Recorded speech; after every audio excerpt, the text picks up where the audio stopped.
ಕೈ ಬಿಟ್ಟರು, ನಿಮಗೂ ಕೂಡ ಅಧಿಕಾರ ಕೊಡಲಿಲ್ಲ, ತಪ್ಪು ಮಾಡಿದೆ ಕಾಂಗ್ರೆಸ್, ಪರಮೇಶ್ವರ್ ಅವ್ರ ಕಾಲದಿಂದನೇ ಅವರಿಗೆ ಅನ್ಯಾಯ ಮಾಡ್ಕೊಂಡ್ ಬಂದಿದೆ ಅಂತ.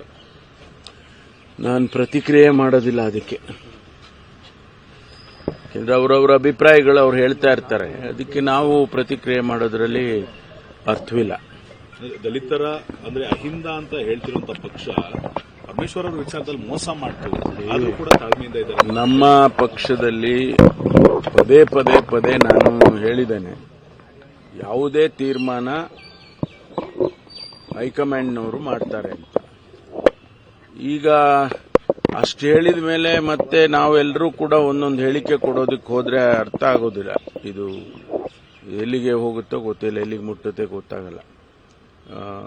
ನಮ್ಮ ಪಕ್ಷದ ವಿಚಾರದಲ್ಲಿ ಮುಖ್ಯಮಂತ್ರಿಗಳು ಕೂಡ ನಿನ್ನೆ ದಿವಸ ಕ್ಲಾರಿಫೈ ಮಾಡಿದ್ದಾರೆ.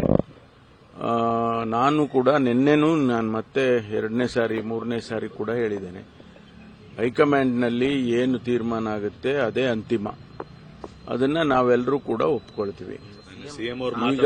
ಈಗ ಆ ಪ್ರಶ್ನೆ ನಾನು ಅಂದ್ಕೊಂಡಿರೋದು, ಆ ಪ್ರಶ್ನೆ ಯಾವುದು ಕೂಡ ಉದ್ಭವ ಆಗಿಲ್ಲ.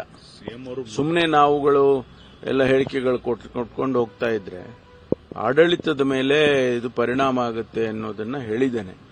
ಹಾಗಾಗಿ ಈಗ ಸದ್ಯದ ಪರಿಸ್ಥಿತಿಯಲ್ಲಿ ಅಂಥದ್ದು ಯಾವುದೂ ಪ್ರಶ್ನೆ ನನಗೆ ಗೊತ್ತಿದ್ದ ಹಾಗೆ ಇಲ್ಲ.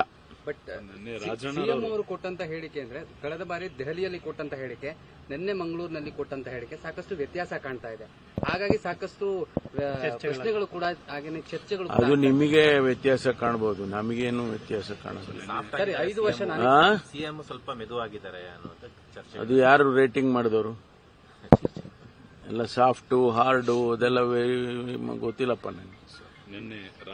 ಬಿಡಿ ಬೇರೆ ಏನಾದ್ರು ಇದ್ರೆ ಹೇಳಿ. ರಾಜಣ್ಣರವರು ನಿನ್ನೆ ಇನ್ನೊಂದು ಮಾತು ಹೇಳಿದ್ದಾರೆ, ಒಂದು ವೇಳೆ ಡಿಸಿಎಂ ಶಿವಕುಮಾರ್ ಅವ್ರನ್ನೇನಾದ್ರೂ ಸಿಎಂ ಮಾಡಿದ್ರೆ ರಾಜ್ಯದಲ್ಲಿರೋ ಕಾಂಗ್ರೆಸ್ ಆಫೀಸ್ಗಳನ್ನ ಮುಚ್ಚಬೇಕಾಗುತ್ತೆ.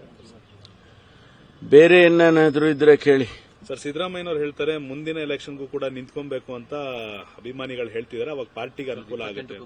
ಅದು ಅವ್ರ ವೈಯಕ್ತಿಕವಾದಂತ ತೀರ್ಮಾನ. ಅದ್ರ ಬಗ್ಗೆ ನಾವು ನಿಂತ್ಕೋಬೇಡಿ ಅಂತ ನಾವು ಹೇಳಕ್ಕಾಗೋದಿಲ್ಲ. ಅದು ಅವರ ವೈಯಕ್ತಿಕವಾದಂಥ ತೀರ್ಮಾನ. ನಿನ್ನೆ ಕೂಡ ಅವರು ಹೇಳಿದ್ದಾರೆ, ಒತ್ತಾಯ ಮಾಡ್ತಾ ಇದ್ದಾರೆ ನಮ್ಮ ಮುಖಂಡರುಗಳು, ಅದನ್ನ ನಾನು ಮುಂದೆ ತೀರ್ಮಾನ ಮಾಡ್ತೀನಿ ಅಂತ ಹೇಳಿದ್ದಾರೆ. ಕೈ ಬಿಟ್ಟರು, ನಿಮಗೂ ಕೂಡ ಅಧಿಕಾರ ಕೊಡಲಿಲ್ಲ, ತಪ್ಪು ಮಾಡಿದೆ ಕಾಂಗ್ರೆಸ್, ಪರಮೇಶ್ವರ್ ಅವ್ರ ಕಾಲದಿಂದನೇ ಅವರಿಗೆ ಅನ್ಯಾಯ ಮಾಡ್ಕೊಂಡ್ ಬಂದಿದೆ ಅಂತ. ನಾನು ಪ್ರತಿಕ್ರಿಯೆ ಮಾಡೋದಿಲ್ಲ ಅದಕ್ಕೆ. ಯಾಕಂದ್ರೆ ಅವರವರ ಅಭಿಪ್ರಾಯಗಳು ಅವ್ರು ಹೇಳ್ತಾ ಇರ್ತಾರೆ, ಅದಕ್ಕೆ ನಾವು ಪ್ರತಿಕ್ರಿಯೆ ಮಾಡೋದ್ರಲ್ಲಿ ಅರ್ಥವಿಲ್ಲ.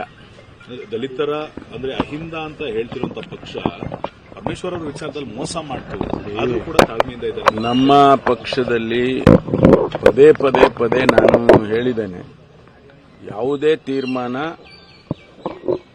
ಹೈಕಮಾಂಡ್ನವರು ಮಾಡ್ತಾರೆ ಅಂತ.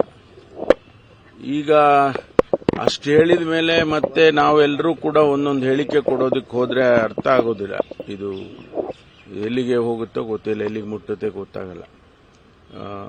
ನಮ್ಮ ಪಕ್ಷದ ವಿಚಾರದಲ್ಲಿ ಮುಖ್ಯಮಂತ್ರಿಗಳು ಕೂಡ ನಿನ್ನೆ ದಿವಸ ಕ್ಲಾರಿಫೈ ಮಾಡಿದ್ದಾರೆ. ನಾನು ಕೂಡ ನಿನ್ನೆನೂ ನಾನು ಮತ್ತೆ 2ನೇ ಸಾರಿ 3ನೇ ಸಾರಿ ಕೂಡ ಹೇಳಿದ್ದೇನೆ, ಹೈಕಮಾಂಡ್ನಲ್ಲಿ ಏನು ತೀರ್ಮಾನ ಆಗುತ್ತೆ ಅದೇ ಅಂತಿಮ, ಅದನ್ನ ನಾವೆಲ್ಲರೂ ಕೂಡ ಒಪ್ಕೊಳ್ತೀವಿ. ಈಗ ಆ ಪ್ರಶ್ನೆ ನಾನು ಅಂದ್ಕೊಂಡಿರೋದು, ಆ ಪ್ರಶ್ನೆ ಯಾವುದು ಕೂಡ ಉದ್ಭವ ಆಗಿಲ್ಲ.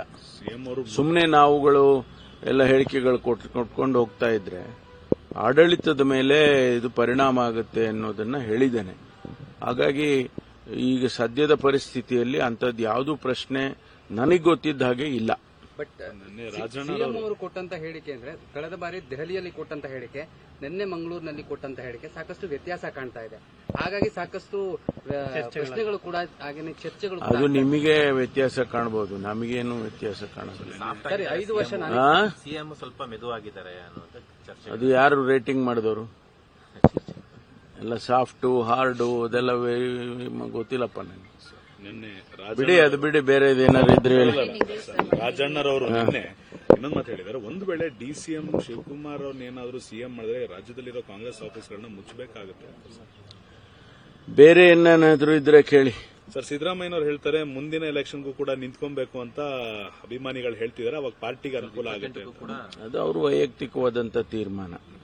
ಅದ್ರ ಬಗ್ಗೆ ನಾವು ನಿಂತ್ಕೋಬೇಡಿ ಅಂತ ನಾವು ಹೇಳಕ್ಕಾಗೋದಿಲ್ಲ. ಅದು ಅವರ ವೈಯಕ್ತಿಕವಾದಂತ ತೀರ್ಮಾನ. ನೆನ್ನೆ ಕೂಡ ಅವರು ಹೇಳಿದ್ದಾರೆ, ಒತ್ತಾಯ ಮಾಡ್ತಾ ಇದ್ದಾರೆ ನಮ್ಮ ಮುಖಂಡರುಗಳು.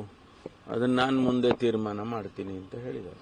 ನಿರ್ಭೀತ, ನಿಷ್ಪಕ್ಷಪಾತ, ವಿಶ್ವಾಸಾರ್ಹ ಸುದ್ದಿಗಳಿಗೆ ಮತ್ತೊಂದು ಹೆಸರಾಗಿರೋ ನ್ಯೂಸ್18 ಕನ್ನಡ ಈಗ ಆಪ್ನಲ್ಲೂ ಲಭ್ಯ ಇದೆ.